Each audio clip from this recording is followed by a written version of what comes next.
Welcome to chaomix. Ladies and gentlemen, the nitpicking embargo for Sonic Frontiers has lifted. The game has been out for a little bit and the hype has died down ever so slightly. I think I might actually be able to criticize this game without the fanbase slaughtering me. I totally love this new direction they're taking the series in, and if we assume they evolve this gameplay formula further with each new game, there's a few things I hope they change. Because Sonic Frontiers has a lot of little things that drive me crazy. So let's rapid fire all of my criticisms, both big and small, to put my input on the table to maybe help Sonic Team move forward.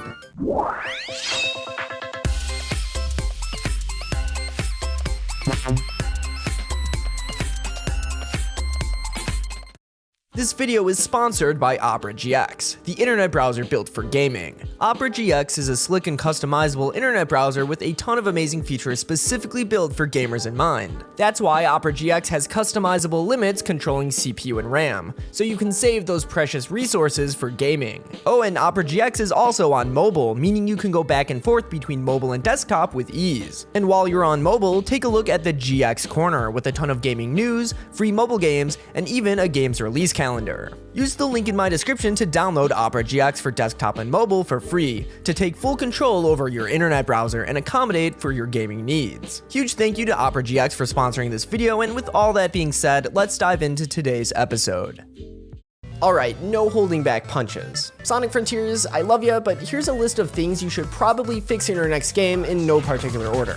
The way the tutorial prompts interrupt gameplay is actually really annoying.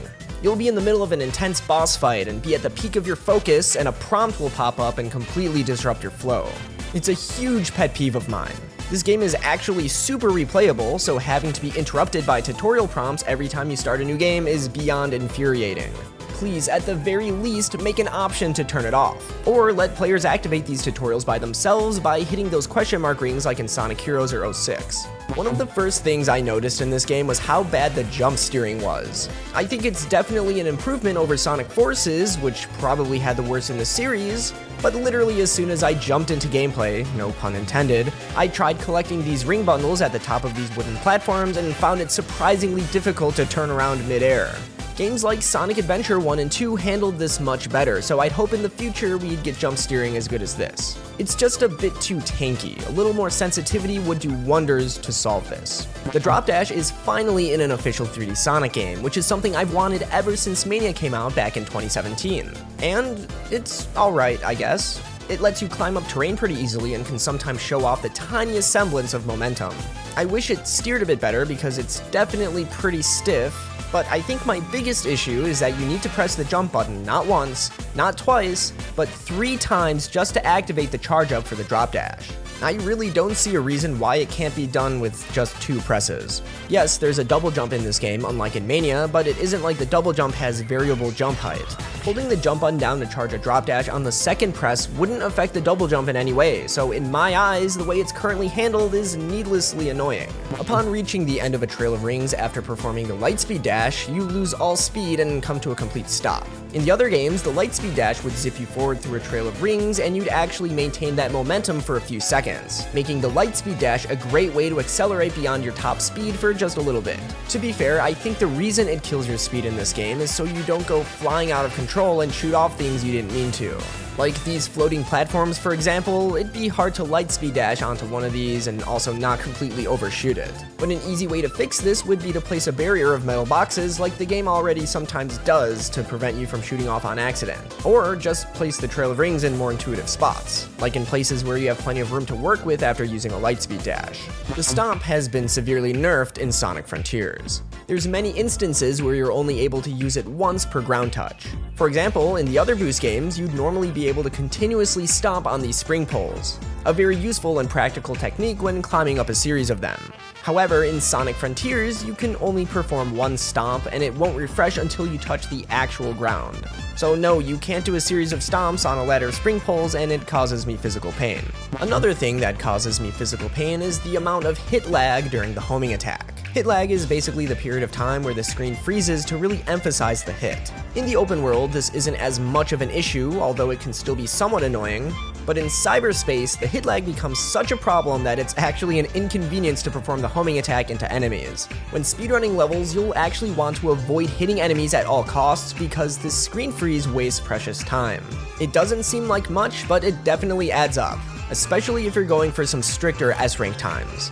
The blue boost is super cool, being a reference to movie Sonic's blue electricity, but this buff can sometimes feel like a punishment. It's really fast, sometimes too fast, and there's no way to turn it off. I frequently found myself attempting some tight platforming way up high, and when I happened to have the blue boost, it was usually too fast for me to even consider using, or else I'd fly off uncontrollably. This forced me to either take a hit just to get rid of the blue boost, or just not use boost at all and go through the platforming segments super slowly. I like the idea of the blue boost, but there should be a way to toggle it on and off somehow. Rail grinding was a mechanic I was pleasantly surprised with the ability to rail launch and shoot yourself way up high. I wish normal terrain worked like this too, but oh well. Maybe next time. But there were times where the rails were a bit janky. Sometimes when trying to switch rails at the last second, they would completely flip Sonic around and launch him backwards. I have no idea why this happens, but it's definitely something that should get fixed. I also felt like the climbing mechanic was a bit janky. Maybe it's because of the camera angles skewing how the directional input gets read, but sometimes I'd find myself veering off a climbable wall in an unintended direction. This especially sucked during Island 4, where falling off could be super punishing. Iframes, or invincibility frames, are extremely short in this game.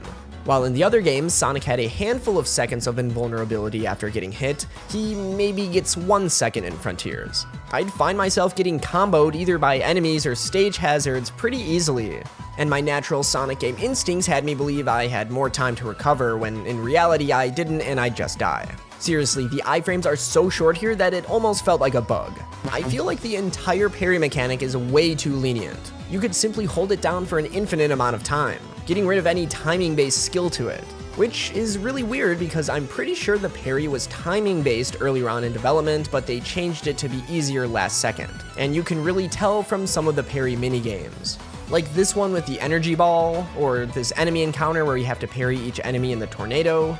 They're obviously trying to up the difficulty of the parry throughout the game, but literally none of this matters when you can simply hold it down and get it every time. At least on hard mode, I think this entire mechanic should have been timing based. It would have made the minigames, combat, and especially the boss fights way more thrilling. Speaking of difficulty, even on hard mode, I feel like Sonic Frontiers is a bit too easy of a game. There's some weird random difficulty spikes, sure, but overall I wish the game would have changed a bit more on hard mode by adding extra challenges or making certain requirements more strict. When I signed up for hard mode, I thought I'd be challenged just a bit more, not gonna lie. I also wish enemies were a bit more tanky on hard mode. The combat was really fun and I wanted to play around with my combos, but by the time I'd really start cooking something up, they'd be dead. I'd much rather them have a bit more health than having these really annoying moves to pad out the fight, like these enemies that clam up after every hit. Oh yeah, and the strategy is to use the quick psi loop after your first hit, but I can't be the only one who noticed that it only works like half the time, right? For whatever reason, the quick psi loop is super inconsistent on if it works or not. And that sucks because it's one of the most convenient moves, as the manual psi loop takes quite a bit of time to execute in comparison. There's a few other special moves that take a little bit longer than I'd like too, so hopefully for the next game, Sonic Team can make the combat just a tad more snappy. I also hope they make each of the combat skills more unique in the next game. I think in terms of flashiness, they're all cool to look at, but in terms of utility, they all kinda just do damage. This makes it so that you can simply do the same strong move over and over and over again. The game doesn't really incentivize you in any way to vary up your moves, like how Devil May Cry does it, for example. I think if they gave each move a unique utility, or a way to sort of debuff the enemy, it would force you to use a wider variety of moves to exploit enemy weaknesses or something. The pacing of the skill tree was pretty awkward. As in, you unlocked everything way too early on.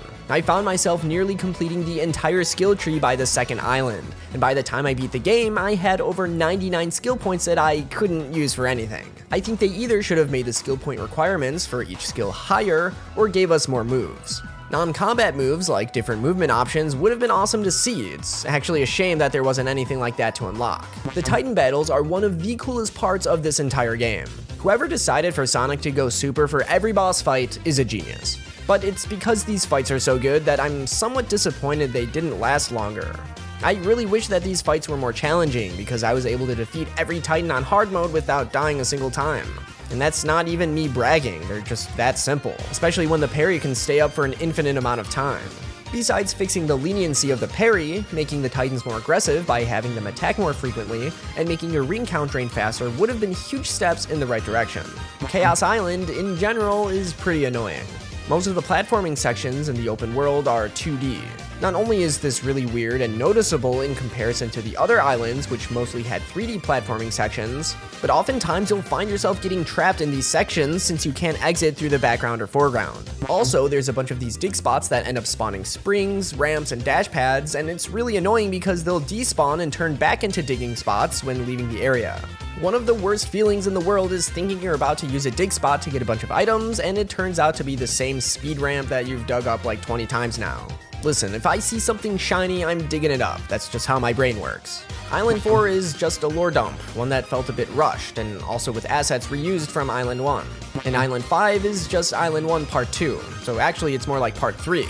Both of these islands seem like they were cut off from what Island 1 was supposed to be and make the last half of the game feeling a bit weak. I really wish we got that rumored Snow Island or something because we definitely needed at least one more unique biome.